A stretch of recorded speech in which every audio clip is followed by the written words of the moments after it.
こんにちは。どうぞおかけください。はい、はじめまして。はい、本日担当いたしますひろみボイスのひろみと申します。よろしくお願いいたします。はい、今日はどうなさいましたか？うんうん。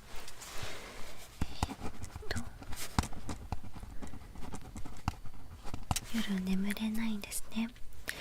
入眠までにどのくらい時間がかかりますか？なる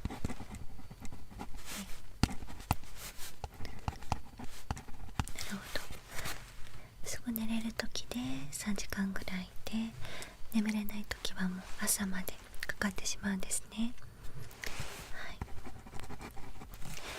そうですか。他にどういった症状がありますか？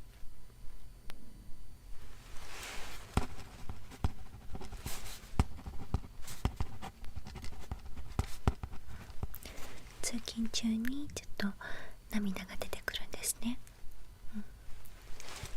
はい、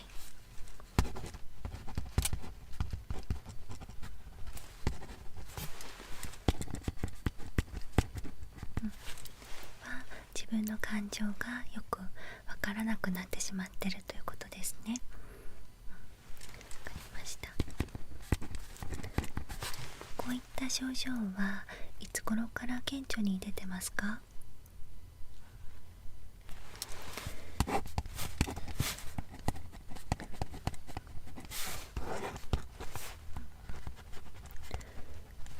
るほど。眠れないのは3年くらい前からですね。はい、で、涙が出てきてしまったり、感情がちょっとわからないというのは半年ほど前ということですね。はい、わかりました。今お仕事はどういったことされてますか？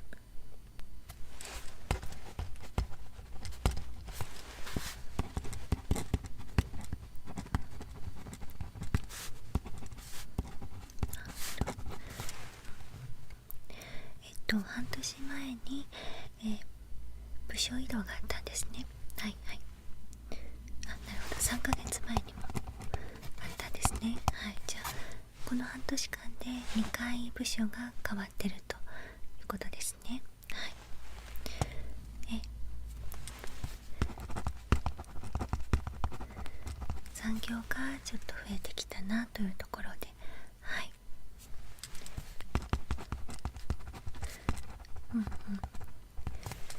職場環境があまり良くないと感じてい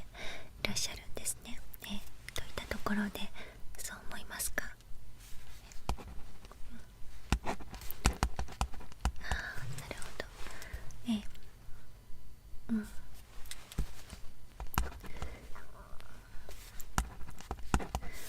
はい、わかりました。少し遡りまして、3年くらい前からちょっと不眠気味だということなんですけれども、その時何か仕事でもプライベートでもちょっと変化があったりとか、何か思い出せることはありますか？な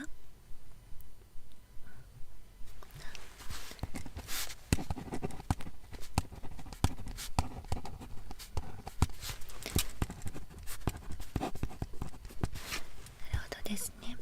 ちょっとご家族との関係で悩んでいたというところですね。はい、わかりました。ありがとうございます。お話ししてくださって。他に話したいことがあれば何でも話してください。うんうんうん。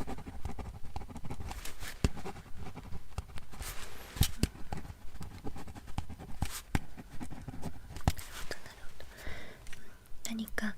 失敗したことに対して過度に自分を責めてしまったり、過度に落ち込んでしまったりですね。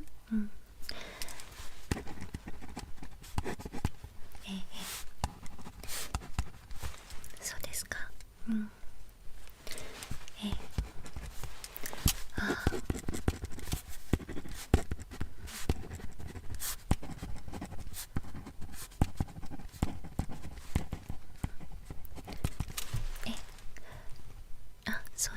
ね。はい、わかりました。今はお仕事には行かれてるんですか？うん。あ、なるほど。うんうん。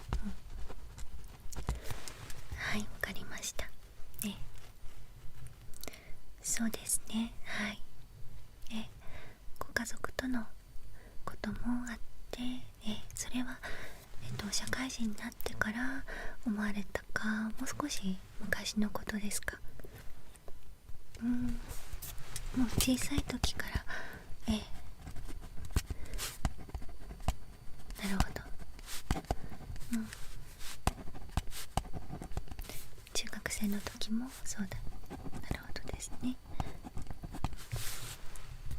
学生の頃はそういった環境だった時に、例えば眠れないとか涙が出ちゃうっていうようなことはありましたか？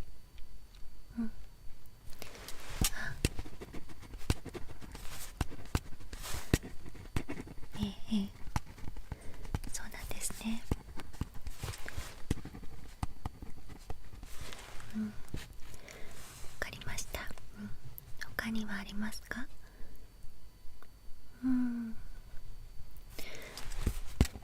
高校生の時も、なるほど。えっ、と、えー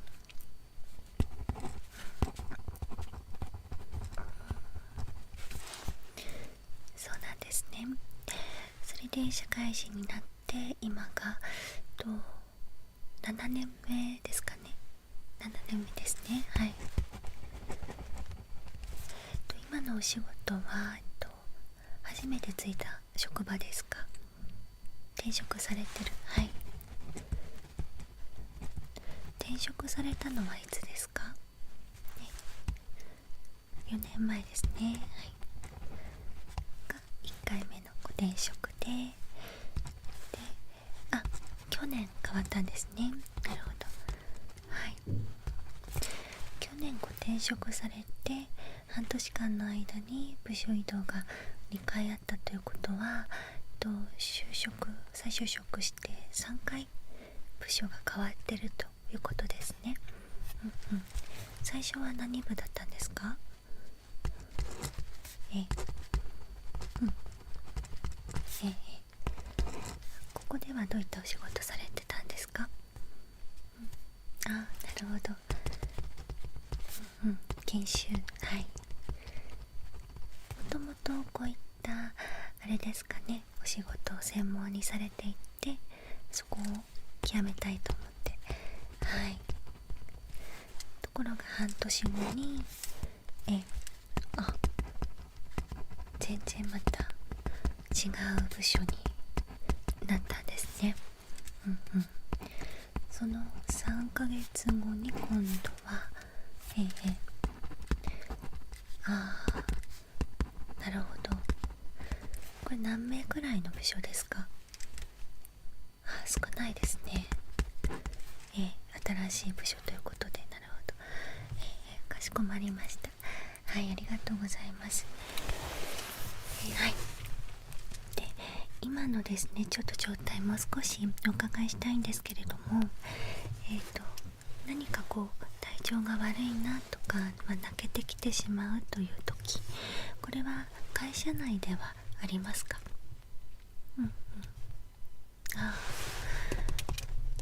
泣くことはないけど、笑えない、そうですね。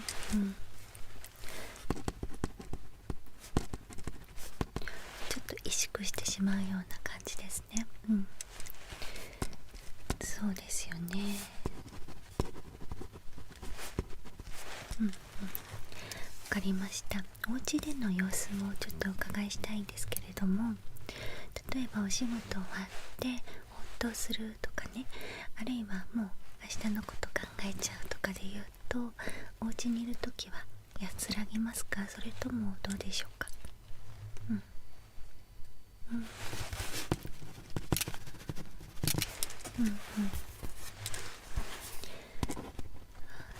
食事の味がもうよくわからないと。うん、とりあえず召し上がるだけという感じですかね。はい、わかりました。はい、ですね、お話しいただいたことを踏まえますと、今うつ病まではいかないにしても、ちょっとね、適応障害という心のね、ちょっと疲れちゃったサインの印がいっぱい出てるかなというところですね。はい。で、適応障害というと、ちょっと名前からね、病気感がすごく強いんですけれども、誰にでも起こりうるものでして、何も自分だけがね、なって大変なことになっちゃった、自分はストレスに弱いなとかね、そういうふうに全く思う必要はありません。はい。で、今この半年間で3回もね、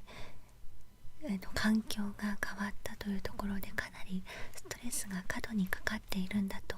思われます。で、また本来やりたかった仕事から外れて違うところに行ったというだけでもね、かなり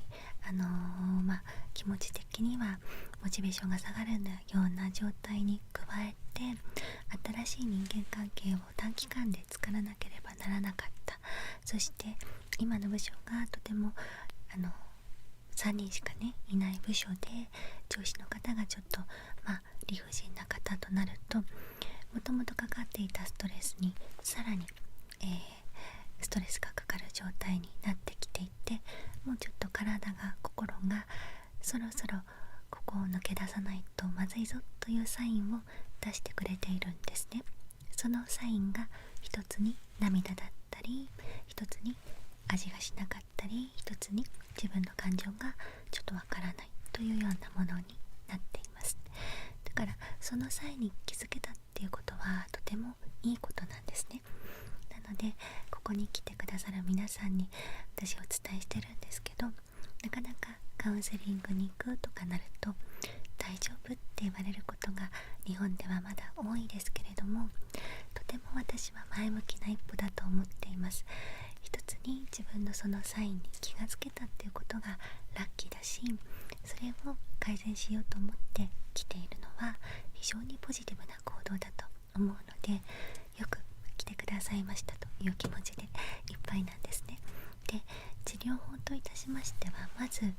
職場を変えるか部署を変えるかというようなことを私はおすすめをしたいと思います。ここに来られる方の多くがですね、仕事が原因で悩まれてる方の多くが、仕事を辞めて別の職場に行くとすっかり元気になったっていう方が大半ですね。あとは部署を変えて上司が変わった、人間関係が変わったので気が楽になったということで良くなる方も多いです。ただもう大半ではない方に関しましては、仕事場、職場、今の環境がちょっとストレスが過度にかかってることもあるんですけれども、それ以前に、例えば幼少期とか学生時代とか、直近ではない昔の出来事がストレスになって、しまっているケースというのがあります。はい。で、お話を伺っていますと、ご家族との関係で長年ねちょっと悩まれたということもあり、また学生時代に少し大変なご経験をされたということもあって、少しずつですねストレスというものが、蓄積されてきていたのかなと思います。はい。で、例え話になるんですけども、コップ1杯分のね、こういうグラスがあったとします。で、このグラスの、中にですね、ストレスとか苦労とかそういったものが少しずつ溜まっていく。で、大人になる頃までにはちょっと半分ぐらいになって、死ぬ頃までにはもうちょっといっぱいになってっていうようなのが、一般的にと言いますか、平均値だとするじゃないですか。そしたらあなたの場合は、幼少期とか学生時代にそういったご苦労やストレスというのをもうほぼ満帆に溜めてしまっていました。なので社会人になってで相当努力をされて頑張ってこられたと思うんですけれども、今回の職場がちょっと合わなかったということで、過度にストレスがバッと一気にのしかかって、もうそのグラスがもう溢れてしまったというような、私の見方になります。はい、でなので治療法としてはですね、いくつかあるんですけれども、今日からぜひやっていただきたいことは、ちょっとね精神論というか頭の中でご自身でやっていただくことになるんですけれども、まず一つ、何もしない自分を許してください。ですね、非常に頑張り屋さんで努力家で全て責任をね負うようなタイプの方でいらっしゃいますので、自己犠牲という言葉になるんですけれども、自分で全て背負ってしまう、で何かやっていないとちょっと落ち着かない、誰かやっていると自分が動きたくなるっていうような性質をお持ちでいらっしゃるので、自分は何もしなくても自分には価値があるんだということを自分に1日1回でもいいので言い聞かせてみてください。はい、なかなかね最初何のこっちゃって思われるかもしれないんですけれども、騙されたと思ってやってみてください。何もしない自分にも今価値があるっていうことをね、言ってあげてください。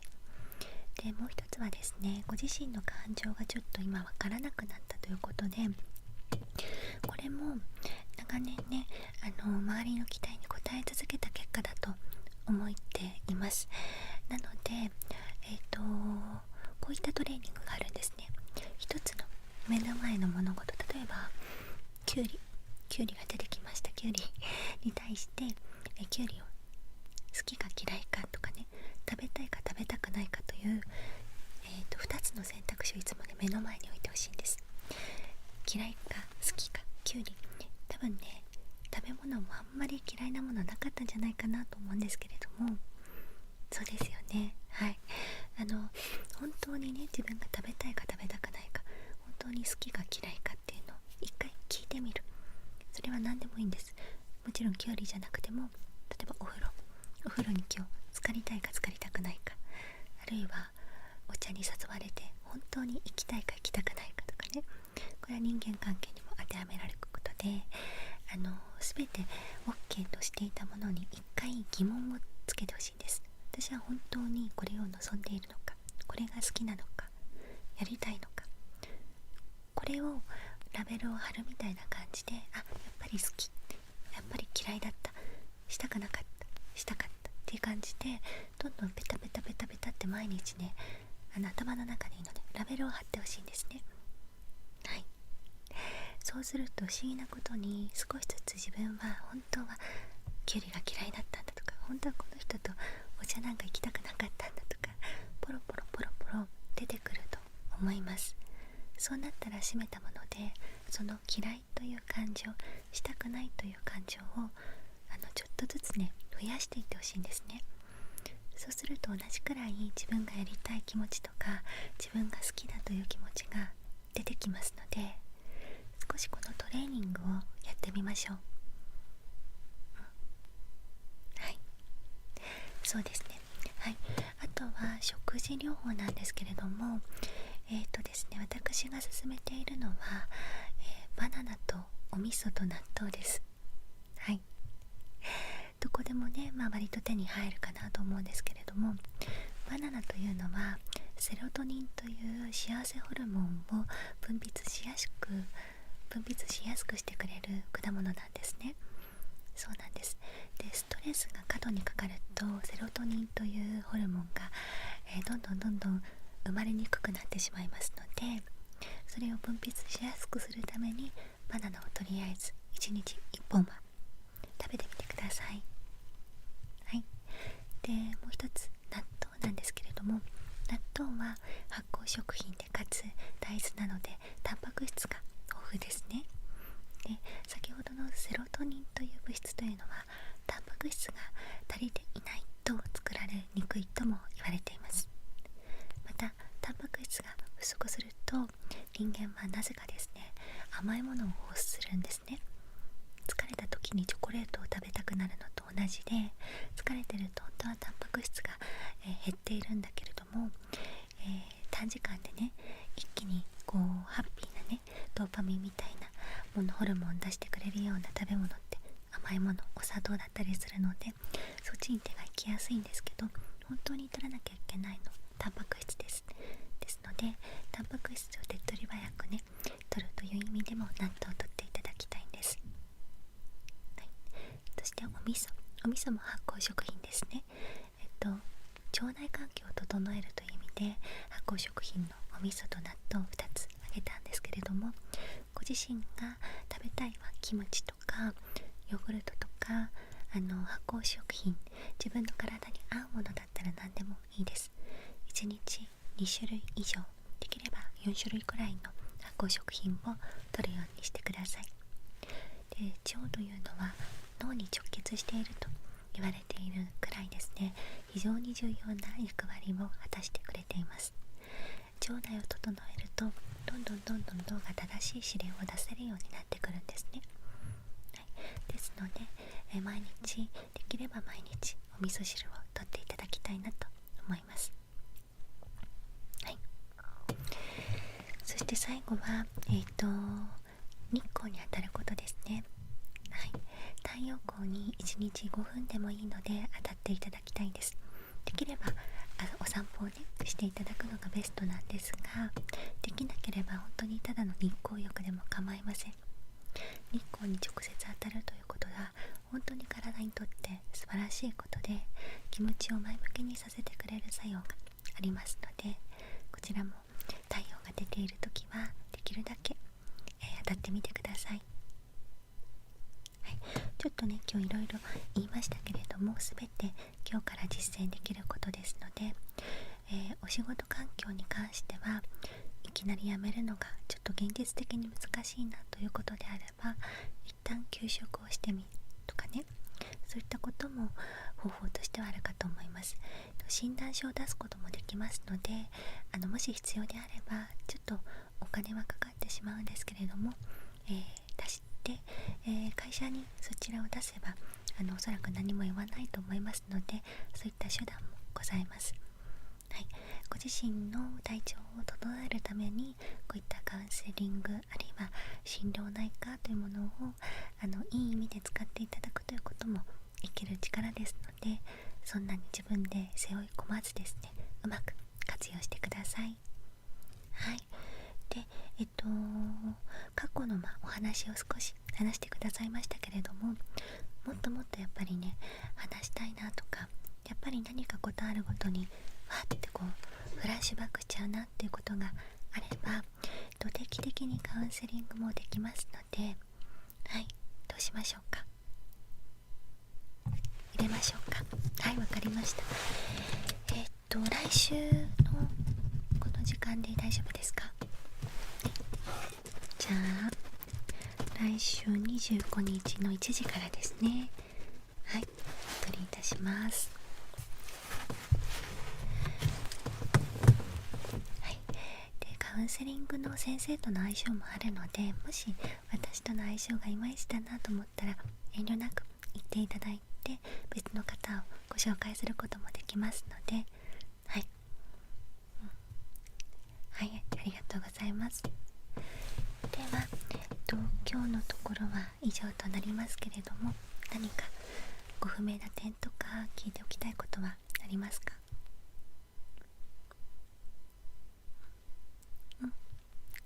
はい、大丈夫です。先ほど言ったみたいにこれまで頑張ってこられた分があるので、人よりストレス耐性が弱いとかそういうことは全くないですし、はい、ここまでねむしろね頑張ってきた自分を褒めていただきたいなと思います。幼少期からずっと頑張ってきたからこそ今タンクがパンパンになってしまってるんだっていうことをご自身で受け止めてあげて、もし可能であれば近しい人、信頼できる人にも理解をしてもらって、だからこそ今ちょっと調子が悪いんだとか、だからこそこういったことがストレスに感じるとすぐ溢れちゃうんだとかね、そういうことを理解して、だからその分自分を